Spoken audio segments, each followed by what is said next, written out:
Welcome to Amplify, the personal brand business show.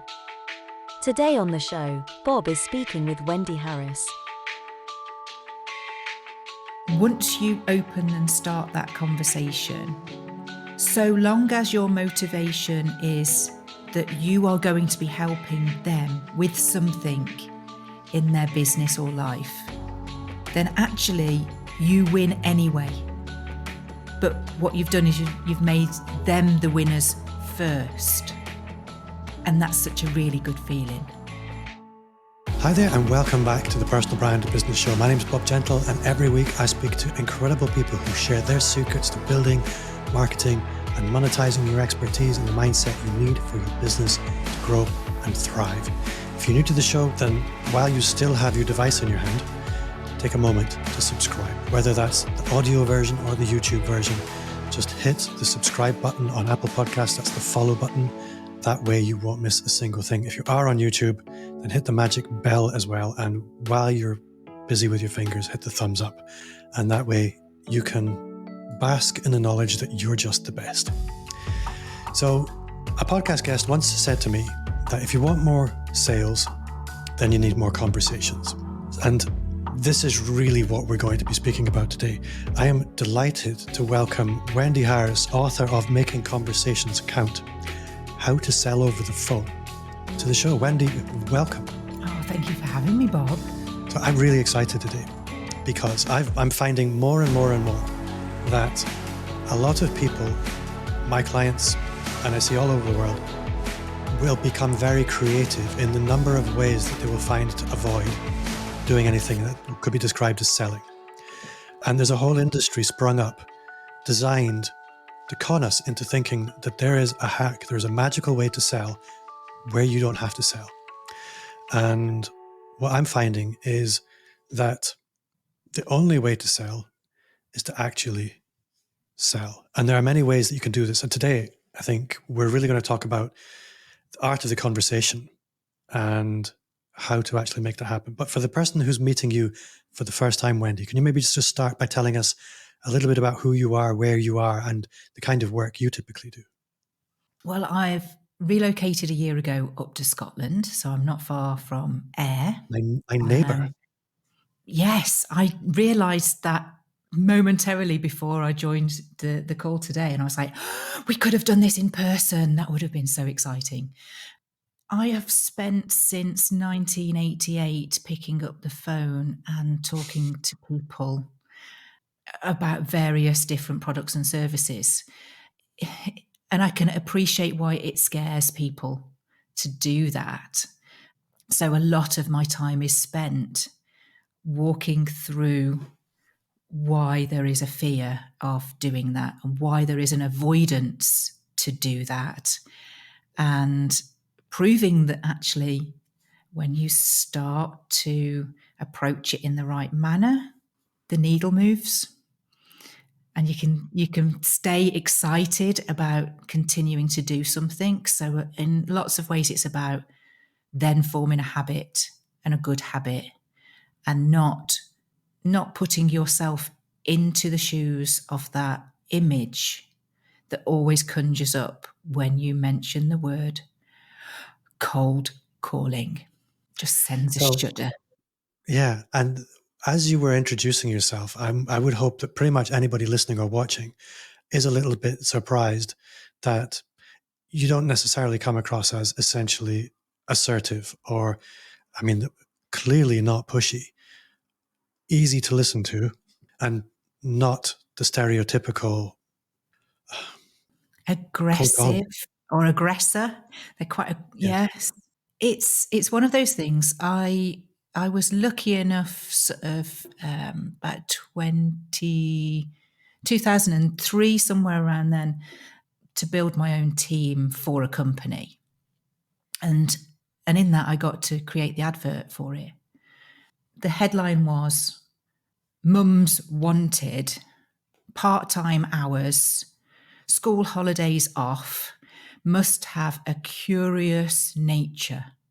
And it was for a telecoms company, phoning up, finding out whether people needed their telephones or phone lines upgrading, updated. And we grew to sort of 6 or 7 mums in that team. And they all loved a good gossip. They were curious by nature to want to find out about the person at the end of the phone before we even started to tell them what we did. So if we first of all maybe put this in context for the listener, what does a typical telemarketer engagement look like?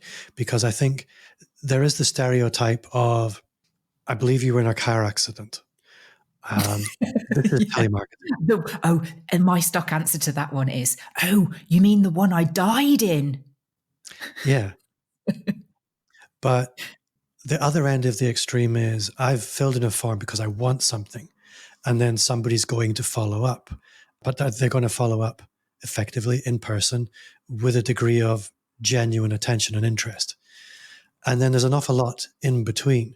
So from your perspective, how do you visualize telemarketing integrating within, let's maybe begin with the average small business. How can they make use of telemarketing, either when they're outsourcing it or they're bringing in or training somebody to do it? Well, I think the first thing we need to do is say that there's a B2C model and there's a B2B model. B2C is like you've just described, Bob. It's I believe you've been in a car accident, and there's not a lot of care or attention that goes into that model whatsoever. Quite often the data's made up or years old because the sheer volumes of it that's created means that they can't keep pace for it to be relevant today to the person that they're calling. So that's a challenge on its own and not necessarily my area of expertise. Where I've spent my 35 plus year career is on the B2B. And that is that you've got to set your intention of what is it that you want telemarketing to do. And it's different to telesales. So we all know what sales is and we all know what marketing is. The fact that we've got tele before it is simply that we're doing it, the activity, over the phone. So when you're telemarketing, you've got to have a good reason to be speaking to the right person. Now, for a lot of the smaller businesses, they just go, oh, well, I don't do any cold calling because it's just me. It feels weird putting myself forward. You know, I don't really want to sell something. Why would they pick me? And it's about picking that reason so that you've got a sound approach. And if you take the pressure away, if you're telemarketing, you're looking to qualify whether that person's interested in you or not. That's the sole purpose of that first stage of the call. So all you need to do is not sell anything anyway, is merely introduce yourself and find out about them. Because you'll be invited back based on that conversation to have another and another and another until the timing is right for the transaction to happen.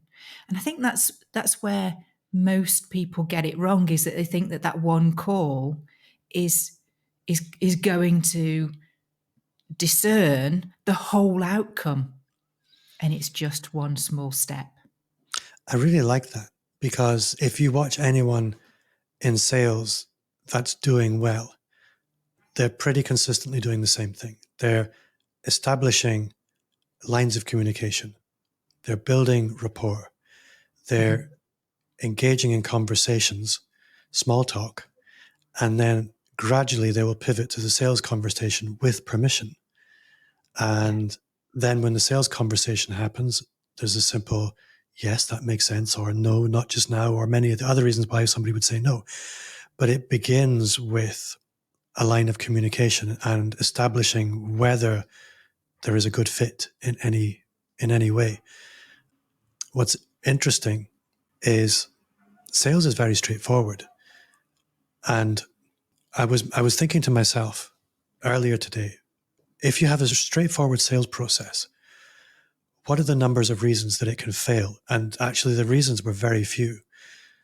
And probably the most obvious one was lack of discipline and it's failure to execute. All that was left was you're too expensive, the product's rotten, or you haven't explained yourself very well. Mm-hmm. But if you've got that qualification right and you're disciplined, you can't really go wrong, which is why in a lot of organizations, if they want to scale their sales, something like telemarketing is beautifully efficient. Yes. So it builds for the future as well. And I tell this story often, and I worked for a creative design company about 14 or 15 years ago. Yeah, because my youngest is 15 now. So it would be about 14 years ago. And I was their telemarketer looking to introduce their creative design services.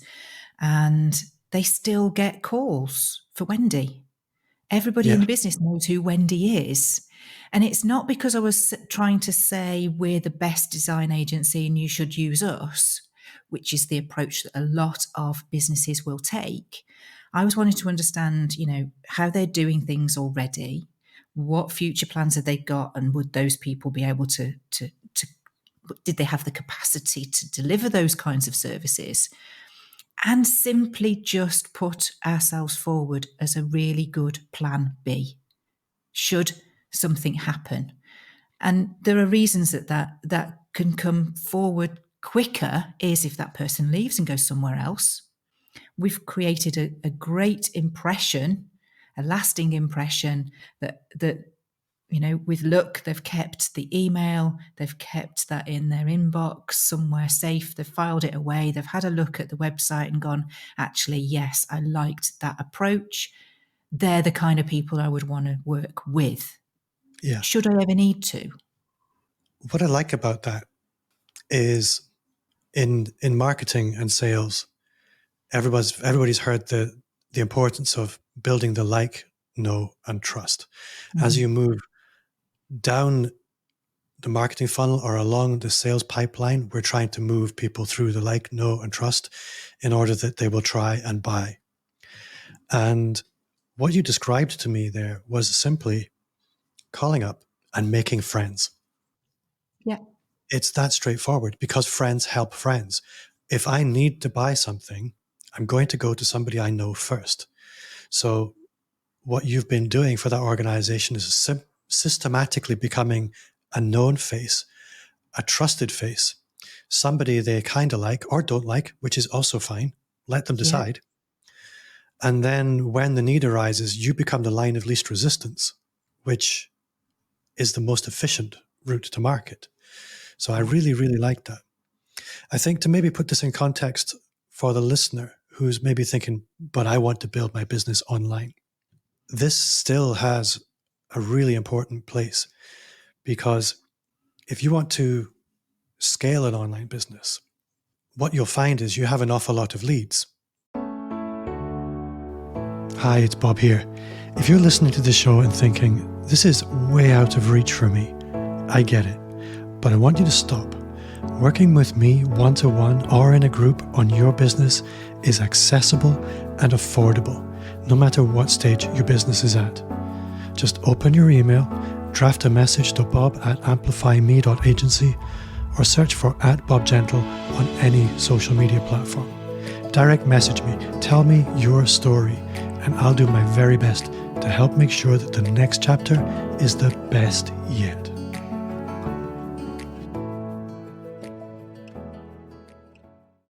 And those leads, something needs to happen with them. And are you as the business owner going to qualify, nurture, and convert every single one of those leads? No, you don't have the time. Or patience. And for me, the patience, but also this for me is the important point. In the online space, we forget something really important. And it's probably the most powerful aspect of the sales process. And it's time. Buying decisions take time. And yet everything we do online is designed for that person who is ready for the impulse purchase today. And if they don't decide to buy today, a lot of the time they're lost to us, unless you've maybe got some remarketing, advertising and things built in.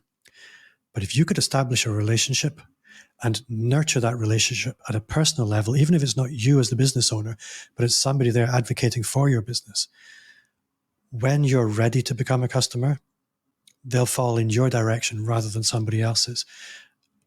What you described there was creating a powerful bond, and bonds are what ultimately lead to sales.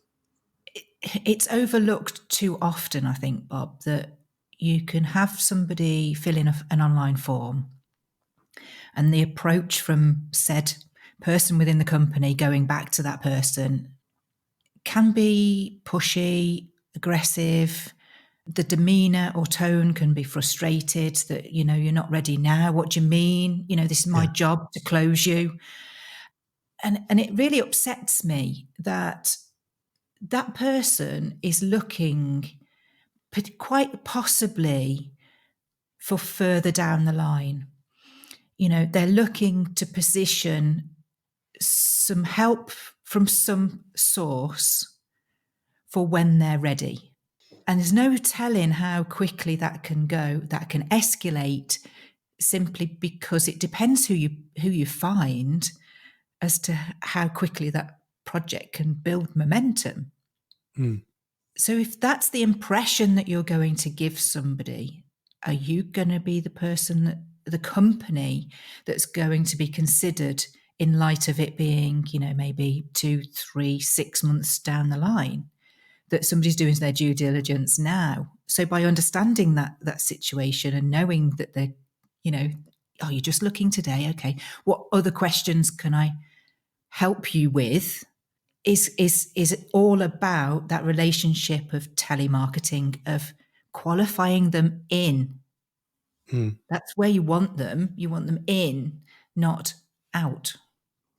So I think another really interesting aspect to this, because when people think about things like telemarketing or ads or direct mail, they automatically think, oh, but it's really expensive. I could just do some social media content, and social media content's time consuming, yeah, but it's free. Or I could have a podcast.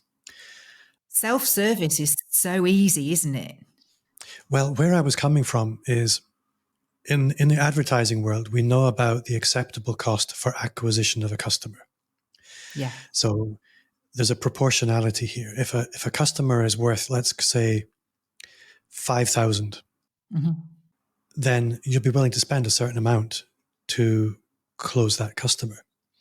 And if your business has got the ability to scale hundreds of those or thousands of those, then it makes perfect sense to invest proportionately. And implement that into your bottom line, isn't it? Yeah.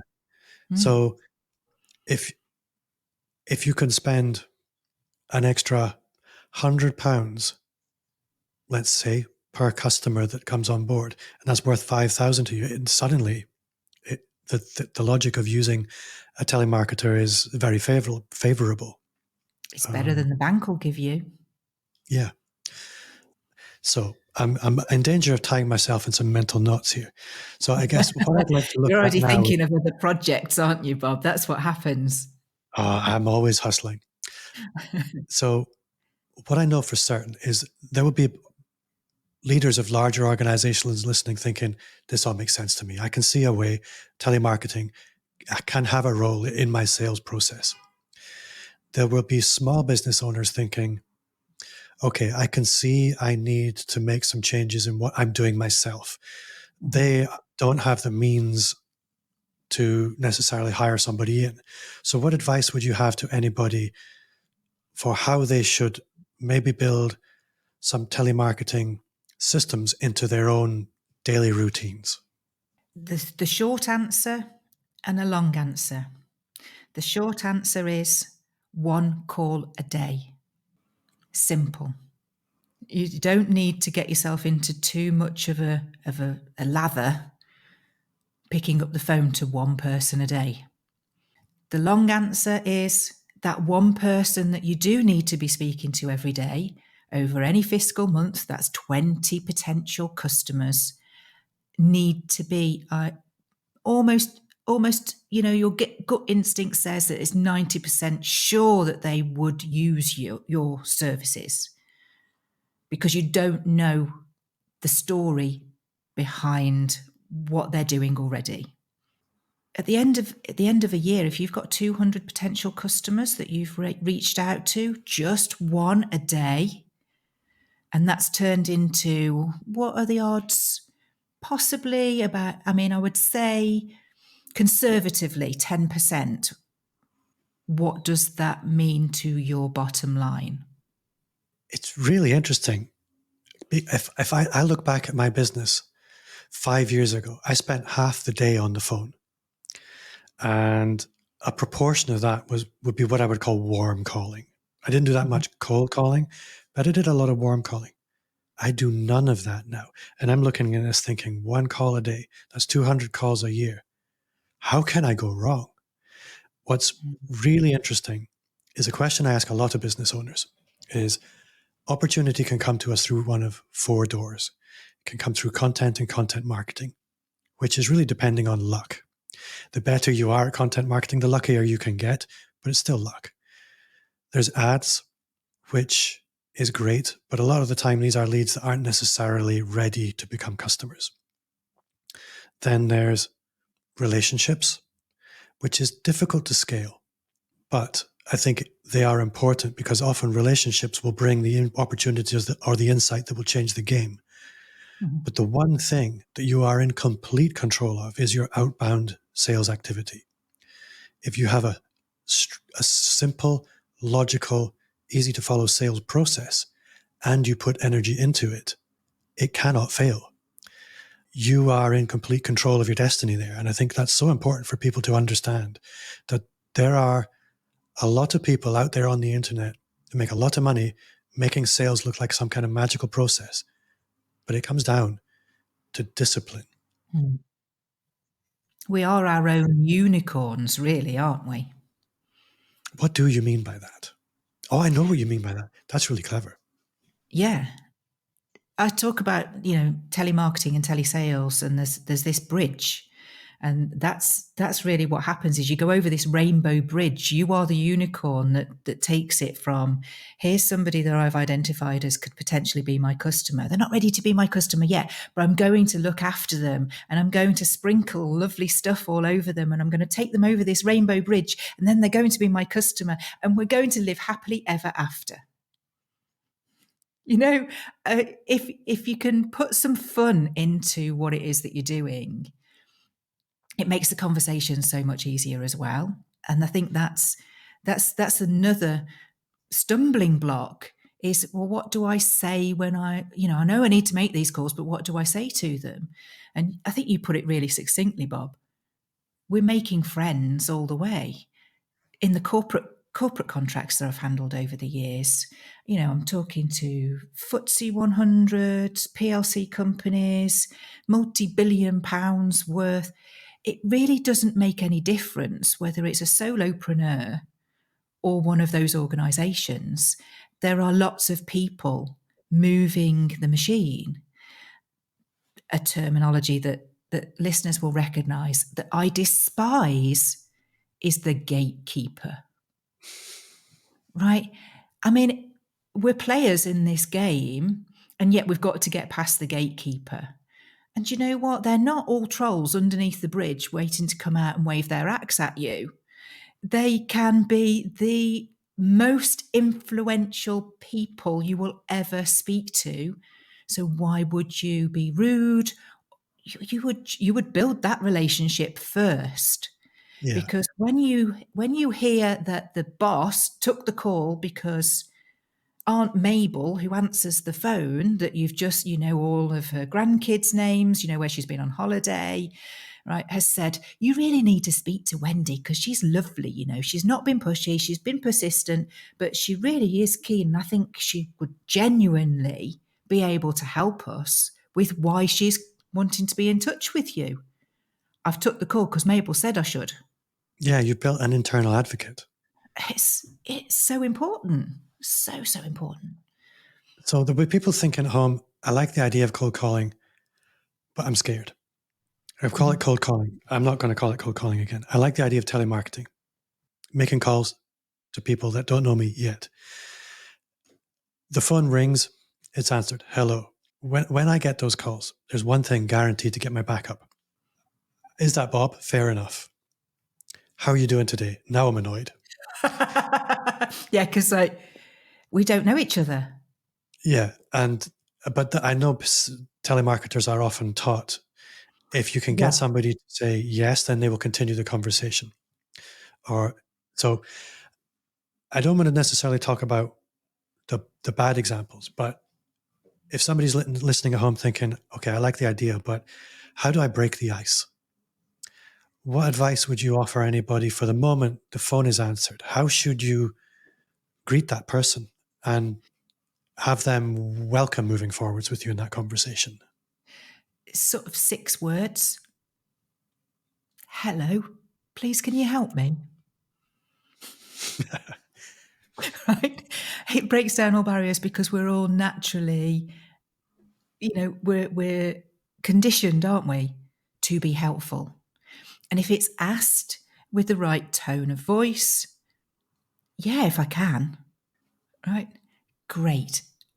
And then you look to qualify, well, I've got that Bob is the best person to speak to. Are you Bob? Oh, great. I didn't want to make any assumptions. It's about the same on the phone as you would if you were to walk into a networking room and to be introduced to somebody. Oh, Bob, I've been told that you're the best person to speak to. How does that work for you? Yeah. What do you do? You're asking about them straight away. It's as good as asking them what the weather's like and if they had a good holiday. Yeah. Putting it on that same footing. So as you were talking, I was imagining a couple of scenarios. And for me, this is getting into the really interesting part of the conversation, which is 2 people have made that call. Mm-hmm. One of them is a guy or a girl working at a company who, if you were to go looking for them online, they barely exist. They're clearly just what you would call functionaries. They're people in a job tasked to do telemarketing. And then there's another person who's calling, and they have established some leadership credentials. They perhaps have a podcast or a YouTube channel. They perhaps have written a book.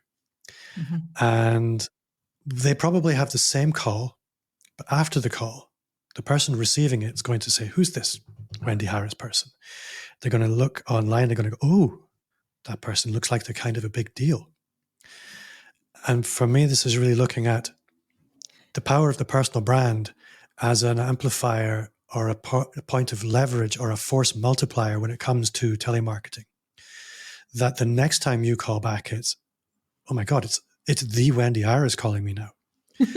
And a lot of the time we underestimate the potency of even the limited work that can be done on a personal brand to facilitate somebody being actually quite excited to hear from you. I know when this is done, I'm going to say to me, but when I'm on the receiving end of somebody that's made an effort in the world to be some kind of industry leader, I am thrilled to be speaking to them. Whereas when I'm simply getting a call from the telemarketer, it's not the same. And I think this is what people need to understand when they're listening at home. As a solopreneur in a business, you have a huge advantage. So you probably need to do less work to be more effective in this telemarketing. It's something that comes up a lot in the training and development that I do with teams. There could be six people, it's a mixture of guys and girls. And there's always an array of personality types. Yet the advice is the same for everybody. He could be one of those that stands up and waves his arms around and, is the cheeky chappy, right?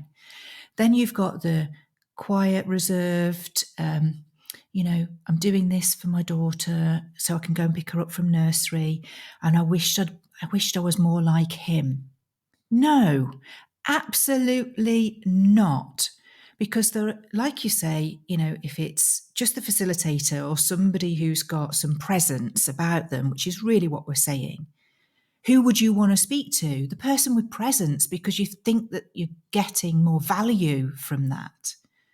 So when I had the mousy mum say, I should be more like him, no, you need No. to be more like you, because that's ultimately all we have is our individuality. That's our USP. To be you and be comfortable being you is what will amplify you. When you look to create a personal brand that jars with who you really are and doesn't truly align with your values and beliefs, people see through that. On the phone, you only have one sense at your disposal, your hearing.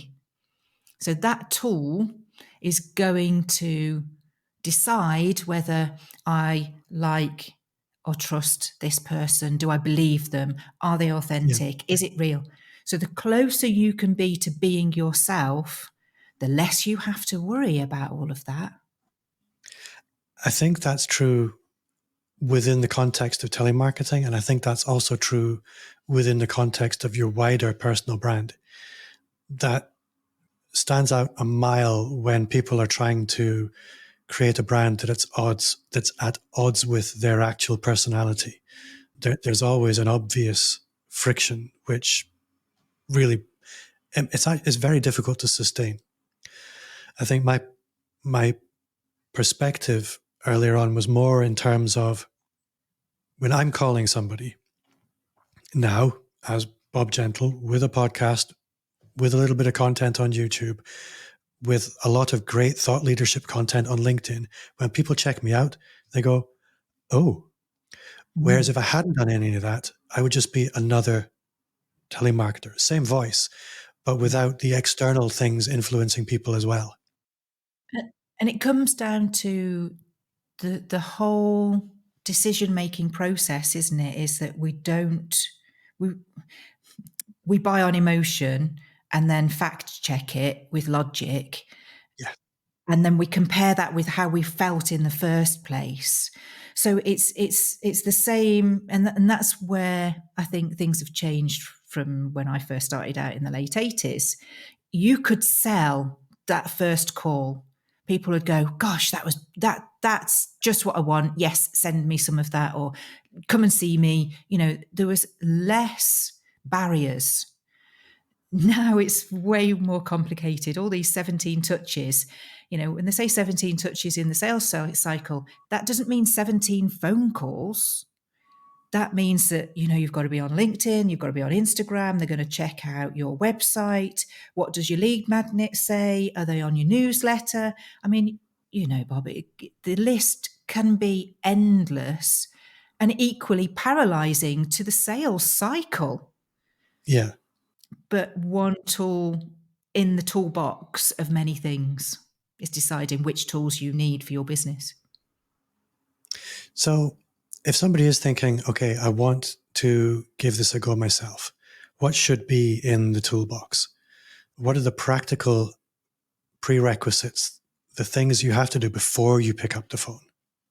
It's generally a good idea to do that snooping on social media and on their website to see if there is any inkling into, them telling stories that aligns with what you want to talk about, because that just facilitates a much easier conversation.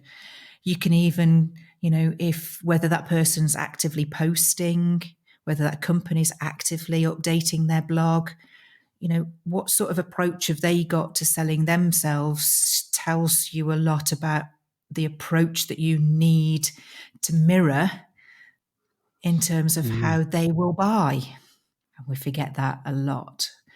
So if it's an individual that you're looking to reach, do they post a lot? What's their tone of voice?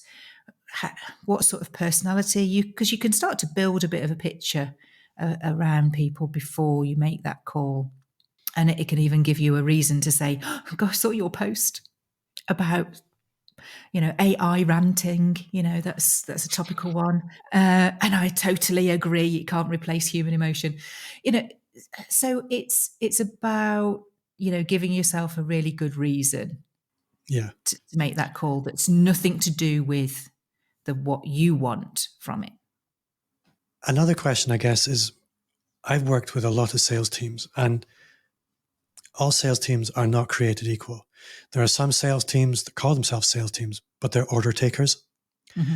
And then there are other sales teams that, and these are rare, they're very proactive with outbound calling. They're happy cold calling, but they're few and far between.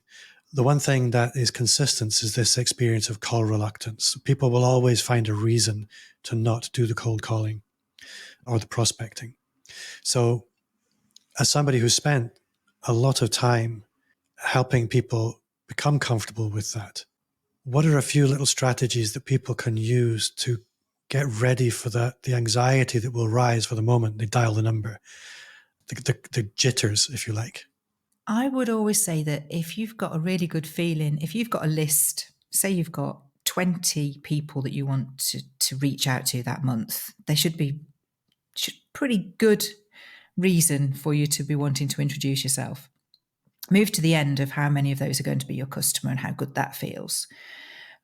But more importantly is that once you open and start that conversation, so long as your motivation is that you are going to be helping them with something in their business or life, then actually you win anyway. Yeah. But what you've done is you've made them the winners first. And that's such a really good feeling. So imagine really that feeling. Yeah. I am very motivated. I've had so many ideas today. I think sales is the lifeblood of any business. If you're not selling, your business is really, really going to struggle. So the more insight and opportunity we can bring into the selling space, the better. And if you're listening at home, watching, thinking, I need more customers, you've just been given a way that you can take charge of that doesn't depend on fancy strategies. It doesn't depend on funnels. It's just simply make a list of ideal customers and start making friends. And friends help friends at the end of the day. Wendy, if people want to go deeper with you, if they want to find out more about you, how can they do that? I know you have a podcast.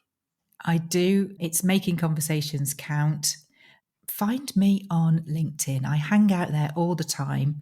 Make sure when you send me an invitation to connect that you mention Bob's show. That's where we know one another from, where you've heard about me. I'm always up for a chinwag. It's because, like you say, for me, conversations are the lifeblood of business. So, you never know where that conversation will lead.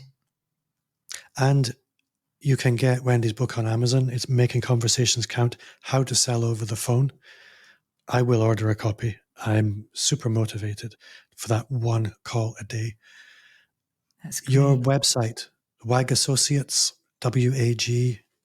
Well, that's the historic, that's the old brand, but makingconversationscount.com also exists. So it depends which one you like the most. I will go and have a look. I haven't seen that one yet. How could I miss it? Wendy, what's one thing you do now that you wish you'd started 5 years ago? Oh, do you know, the one thing that I do now that I wished I'd have started 5 years ago was the podcast. That is now 3 years old, which has flown by. And the reason for that is that when you have a podcast that is looking to serve, and like yourself, Bob, it's about paying forward to the next generation coming through. It opens doors to people that you would never, ever believe possible to speak to. It's also like a bit of a learning and development without you realizing, because of the insights that you get to share. And it's just a privilege to be in other people's ears when It you're not in the absolutely room is. with them. Mm. Yeah. Wendy, you have been an awesome guest. I've learned a lot. I'm very motivated. I really am astonished at how much I have changed over the last 5 years. I used to live on the telephone. I got a new phone the other day, and it took me 2 days to realize there was no mobile signal on it, and I wasn't getting any calls. Oh, no. Thoroughly, but only one person tried to call me. The world has changed so much. Yes. And I think for the listener, this is your golden opportunity. A phone call has become a very special thing. Yes. You want to stand out? Hit the phone. Wendy, thank you for your time. We're definitely going to be talking again, but that does bring us to the end of another episode. Thank you at home for listening or watching. And if you did enjoy the show, I would invite you to leave a 5-star review. That's 5 wherever you listen to podcasts. And if you did enjoy the show, you will love the Personal Brand Business Roadmap. It's 50 pages of everything you need to start, scale, or fix your expert business 100% free as a gift from me. Just tap the link in the show notes or visit amplifyme.agency/roadmap. I got through that without dropping the ball, Wendy. You did very well. I'm impressed, Bob. Thank you so much for today. I've really enjoyed it. Thank you.